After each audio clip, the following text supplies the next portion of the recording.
Hi, I'm Captain Nathaniel Lemmon, FloridaSightFishing.com, and I'm a professional angler here in Florida. And today I'm in the Mosquito Lagoon area, and one of the staple lures that we use here is a soft plastic fluke bait.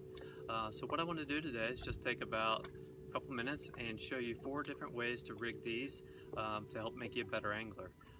What I have is 4 different style hooks, and one of them would be an extra wide gap worm hook with a weight built into the shank. I've got an extra wide worm gap hook hook that has no hook or weight built into it. I've got a jig head, a 1/4 ounce jig head, and I've got a trocar hook here that's got a corkscrew built into the front. So what I'm going to do is just show you 4 different ways to rig these, and each of them you can use to your whatever fishing conditions that you have. Some of them are built with bigger weights that are going to help the bait dive up and down. Other ones are going to be more weightless. And where soft plastics really excel is in shallow and type environments that have a lot of seagrass or grass cover growing on the bottom. Here in Mosquito Lagoon we have a lot of big shallow grass flats. Northeast Florida we'll use these in flooded Spartina. Freshwater lakes here in Florida have a lot of shallow eelgrass, and we'll throw those there. So I'm just going to take a couple minutes here, show you how to rig these up, and so you can put them to your use. First one I'm going to show you is a jig head, and this is a 1/4 ounce jig head, and this is not going to be a weedless rig. And what we're going to do is we're just going to take this is a Lastec bait.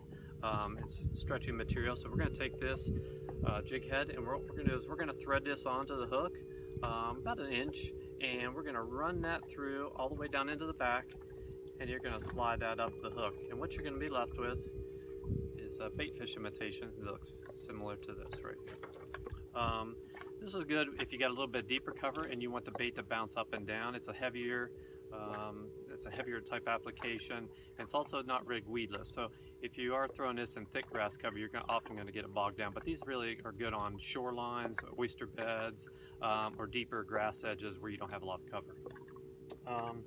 Next one I'm going to show you is an extra wide worm gap hook that's got a hook built into the shank. And what you're going to do is you're going to take this, and we're going to rig this one weedless. So we're going to slide that into the front of the soft plastic about 1/4 inch. Then you'll slide that all the way up the hook to the eye, spin that around,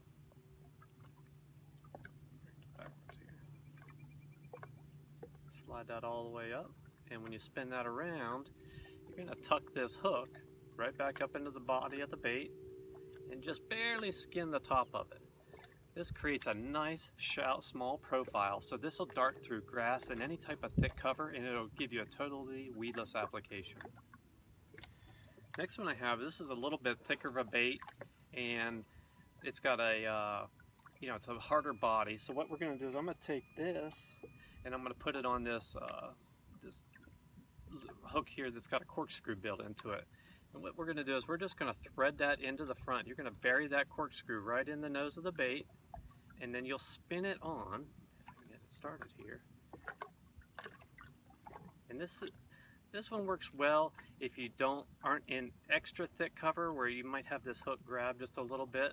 That's very similar to that extra wide worm gap that's got the hook built into it. And we'll take this and we're going to thread it right back in, and again skin it right on the top, and it'll end up looking like this.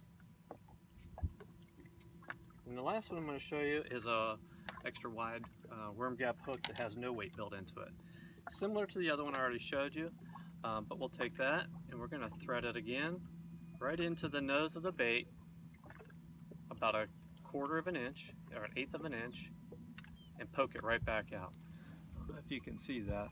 You can see how I just kind of ran it right back out. When you spin that down on the hook and bring it up to the eye, you're going to be left with just the eye poking out. And then when you tuck that hook back into the top,